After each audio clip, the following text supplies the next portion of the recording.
तो रिसेंटली कुछ सालों पहले तक मेटावर्स का उतना हाइप नहीं था, बट रिसेंटली जब फेसबुक ने अपना नाम मेटा में चेंज किया तो उसके बाद मेटावर्स टेक्नोलॉजी में बहुत ही ज़्यादा ग्रोथ देखने को मिला है। और पिछले कुछ अगर 2 साल पहले या 1 साल पहले आपने इस पे इन्वेस्ट किया होता तो अभी शायद अगर हज़ारों लगाए होते तो आप लखपति हो सकते थे, और लाखों लगाए होते तो करोड़पति हो सकते थे। और इस वीडियो में मैं आपको टॉप 3 ऐसे चीज़ें बताऊंगा जिससे आप मेटावर्स से पैसा कमा सकते हैं या मेटावर्स से इनकम जनरेट कर सकते हैं। पहला, आप डिजिटल लैंड खरीद सकते हैं।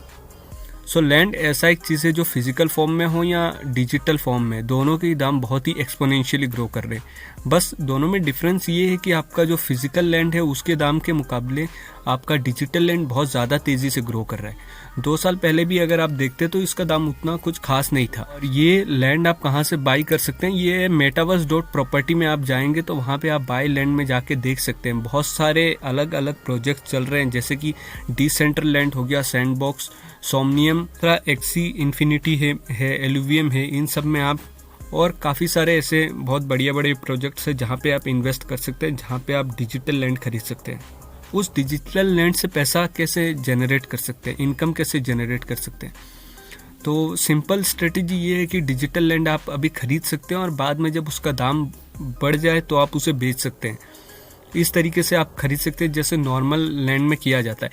इसके साथ ही आप डिजिटल लैंड को रेंट पे चढ़ा सकते हैं, और काफ़ी सारे प्रोजेक्ट ऐसे हैं जहां पे आप उस लैंड पे माइनिंग कर सकते हैं, और उस माइनिंग से क्या होगा, टोकन जनरेट होंगे। इन शॉर्ट वो टोकन्स के माइनिंग कर सकते हैं जो इस प्रोजेक्ट में जो भी गेम है उसमें यूज़ किया जा सकता है, कि माइनिंग करके आप उसमें से अपना जो इनकम जनरेट कर सकते हैं।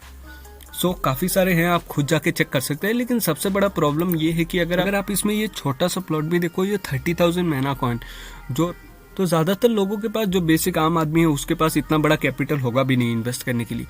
तो इसके लिए अभी मैं बताता हूँ आपको सेकंड तरीका। जितने भी प्रोजेक्ट चल रहे हैं उनमें अगर आपको कुछ करना है, जैसे कि इसमें अगर आपको कुछ करना है डिसेंट्रलैंड में, तो उसके लिए आप डायरेक्ट, ऐसा नहीं है कि पैसे डालेंगे और इसमें कर लेंगे, उसके लिए एक आपको अलग सा मैना कॉइन खरीदना पड़ेगा। उसी तरह सैंडबॉक्स में अगर आप कुछ कर रहे हैं तो सैंड खरीदना पड़ेगा, एक्सी इन्फिनिटी में कर रहे हैं तो एक्सेस, और एलवीएम में कर रहे हैं तो एलवी। तो हर एक जो भी प्रोजेक्ट है उससे रिलेटेड अलग टोकन है।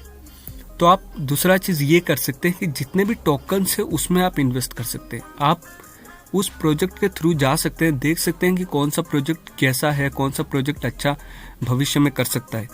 उसके हिसाब से आप हर एक अलग अलग टोकन्स में इन्वेस्ट कर सकते हैं। अगर आप एक पर्टिकुलर टोकन में भी इन्वेस्ट नहीं करना चाहते तो आप ये कर सकते हैं कि मेटावर्स इंडेक्स में आप इन्वेस्ट कर सकते हैं। अगर आप मेटावर्स इंडेक्स में पैसा इन्वेस्ट करते हैं, मतलब आप सिंपली एक प्रोजेक्ट में इन्वेस्ट नहीं कर रहे, बट कई सारे प्रोजेक्ट जो मेटावर्स के अंडर है उस पे इन्वेस्ट कर रहे हैं।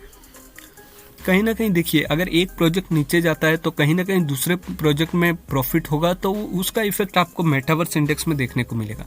उसी तरीके से आप अगर एक पर्टिकुलर प्रोजेक्ट में इन्वेस्ट करते हैं तो वहाँ पे अगर लॉस होता है तो आपको लॉस ही होगा। तो ये 3 तरीके थे जिससे आप मेटावर्स में इन्वेस्ट कर सकते हैं और पैसा जनरेट कर सकते हैं। बस इस वीडियो में मुझे इतना ही बताना था, और देखने के लिए thank you and keep watching de facto crypto.